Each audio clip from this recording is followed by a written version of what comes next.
A fast-moving fire damaged 2 homes in Lexington. I ran over to the neighbor's house and started ringing the doorbell and banging on the door. A woman tells us how she and other neighbors rescued pets in one of the homes. The remains of a Lexington native and her husband who died in the Brussels attacks have returned to Kentucky. How the community paid tribute to them. Many large police departments around the country are now using body cameras. So why haven't Lexington police started using them yet?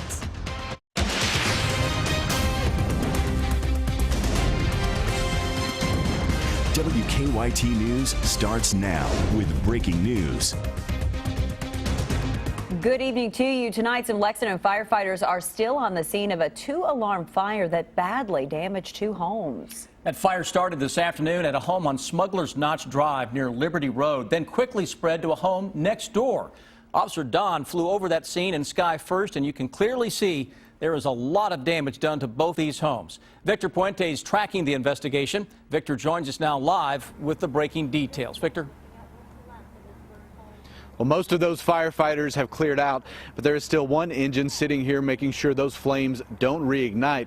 Neighbors tell us they were able to get into one of those homes to save a pair of dogs.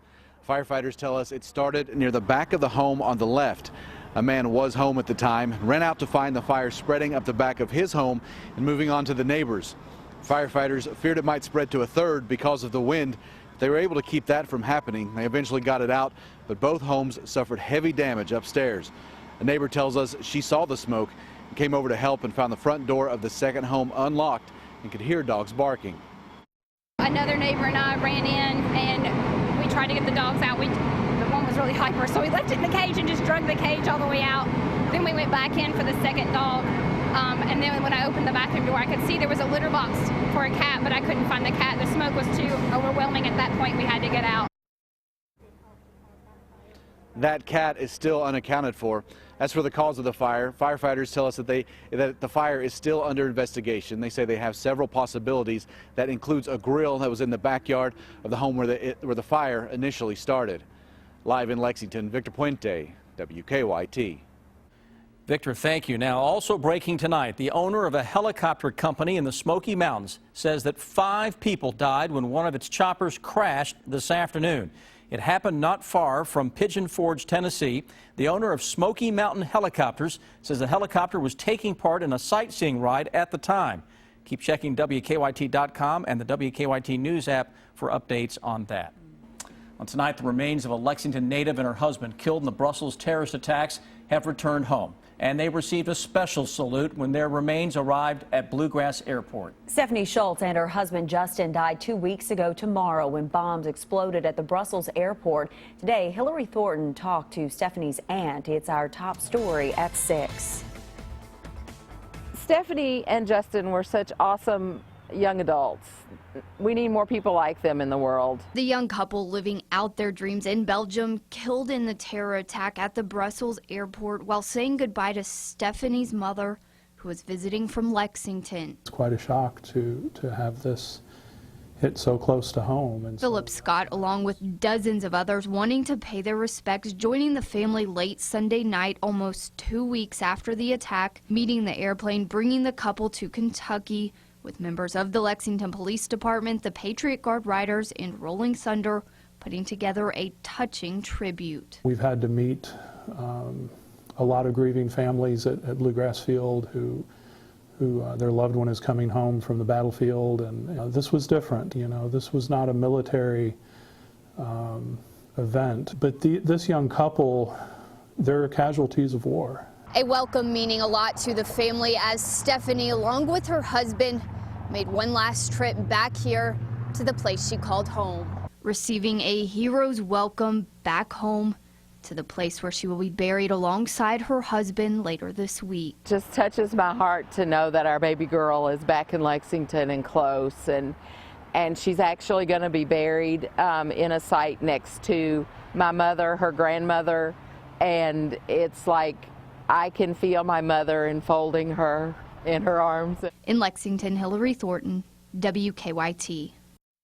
Funeral arrangements have been set for the Shults. The visitation will be from 3 until 8 on Thursday and from 10 until 2 on Friday at Southland Christian Church on Harrodsburg Road. The funeral will be Friday afternoon at 2, also at the church.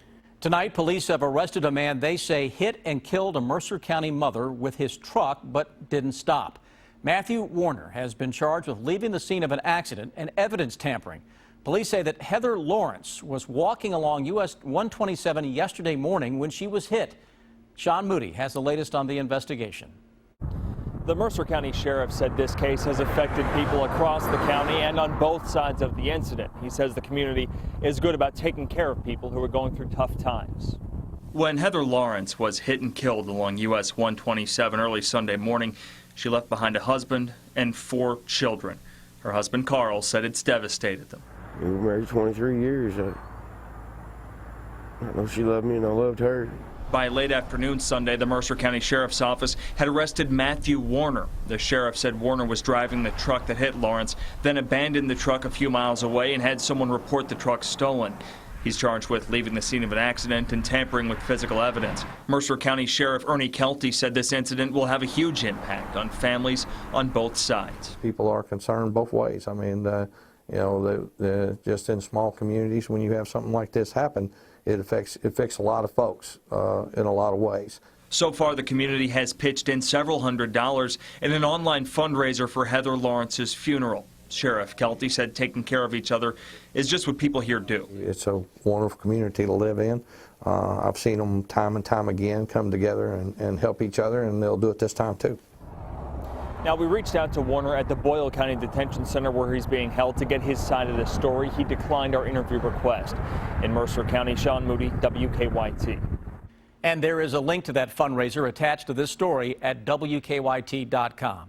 Well, some folks have seen rain move across parts of Kentucky today, but it looks like temperatures could drop below freezing again tonight. That's the big story. Meteorologist Jim Caldwell has an early look now at your forecast. Jim? Yeah, and we are tracking some of those showers out there. Very light in nature across parts of southern and eastern Kentucky, but more of a nuisance than anything else for a lot of folks that had to deal with them. We're all going to start tracking this, though. Look what is already showing up in Covington. It's 43 degrees there, and that cooler air will continue to work its way southward across parts of central and eastern Kentucky in the coming hours. Still holding on to low 60s in Lexington, 62 right now, 66 in Richmond. We're in the clear zone as well as far as the cloud cover is concerned. What we have is a front draped across the area, diving through and allowing for the cold air invasion to continue. And it's going to run the show tonight with that freeze warning in place, runs through tomorrow morning. Then we're going to try to warm things up, but we have to get through tonight first. We got 20s expected throughout the entire area. 28 here in Lexington, 27 Mount Sterling. You get the general idea. That's why we have that freeze warning in place. Warm up comes on Wednesday, cool down on Thursday, and flakes by Friday. That should about cover it. We'll track all of it coming up in just a few minutes. For police across this country, body cameras are becoming the norm. A survey released earlier this year said they're already being used or will soon be used by 95% of the country's largest police departments. And Lexington Police started a pilot program for body cameras back in 2014, but they haven't added them yet, saying they wanted a solid policy first, along with a way to record and store the data for more than 400 officers. Delano Massey investigates the truth about body cams. All right. Except for that. Except for that. Is that your pipe? Yeah. Okay, I see a rock. I see 2 rocks that just fell. These small devices are considered truth tellers, an objective way to separate fact from fiction. But when it comes to transparency, point of view matters. Most of the time, there's just a few people that know what really happened during an encounter with law enforcement and citizens. Assistant Chief Dwayne Hallman says the department is trying to find a vendor that can supply cameras for about 400 officers. They also need them to provide storage for all of the video that is going to be recorded. The retention policies for body cam recordings varies state by state. Snowden Becker, an audio-visual preservationist at UCLA, says cameras will not solve all of the issues facing police officers. but it is a start. The technologies by themselves won't produce greater transparency or accountability, but they can be a really important tool in that effort. The police shooting of Michael Brown in Ferguson, Missouri 2 years ago sparked national unrest and a push for the body cameras. There's a reason they're being asked to do this, and it's a legitimate reason, that there are people who have concerns about their personal safety, the safety of their communities, and the ability to trust the people that we are asking to keep the peace. Lieutenant Eric Lowe, who is responsible for implementing the body camera program, says the challenge is not in getting the cameras. Buying the cameras is the easy part. The hard part is, what do you do with all the video? How do you store it? We will probably be holding on to these files long after the cameras that were used to create them and the systems that we're using to access the files have become obsolete. Every patrol officer has one. UK Police Chief Joe Monroe has about 50 patrol officers using the cameras. Their video is stored on servers for the university's multi-million-dollar surveillance system. Storage was a big hurdle to clear, but there was another. The officers really were skeptical at first. Don't reach in your pocket. After more than a year, Monroe says officers are starting to accept the cameras. After several incidents where they have found that frivolous complaints against the officer have been taken care of because the body cam footage actually shows that the officer did not do anything wrong. So they're very supportive of them. Drawing from those types of experiences is why Lexington police have taken their time implementing their body camera program.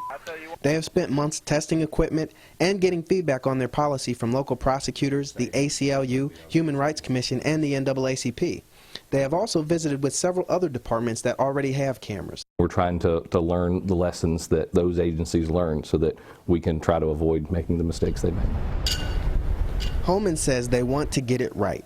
He acknowledged that national cases like Michael Brown's or Sam DuBose in Cincinnati have made it clear that this is the direction that they need to move into. We pay attention to that, and though they necessarily haven't happened here, at least not in recent years, it's something that's important for us. We have to stay in tune with that, and we know that what happens nationally affects our citizens here. The technology isn't perfect, but it is what we have, and Becker says paying attention to the past is a good way to make improvements for the future. What those recordings have given us the opportunity to do is look at how policing is done and verify that there are problems with that. And it's made it possible for police to improve their practice from within, but it's also made it possible for us to argue that there is a need for change. Delano Massey, WKYT. Lexington Mayor Jim Gray put $600,000 into the city's budget to start the Lexington Police Camera Program. And both he and the police chief say they're committed to the program, and Lexington Police will receive additional funding in next year's budget. Today, Kentucky's Lieutenant Governor Janine Hampton talked to a group of female veterans at Eastern Kentucky University about the importance of women in the military. Lieutenant Governor Hampton served 7 years in the U.S. Air Force, including a tour of duty in Saudi Arabia during Operation Desert Storm. She talked about how her experiences in the military helped her become a leader, and EKU leaders say it's an important message. It's very important for everyone to understand that women play critical roles in today's military, and that experience can really be parlayed into various aspects of life. EKU has more than 100 female veterans on campus and 100 more who study online.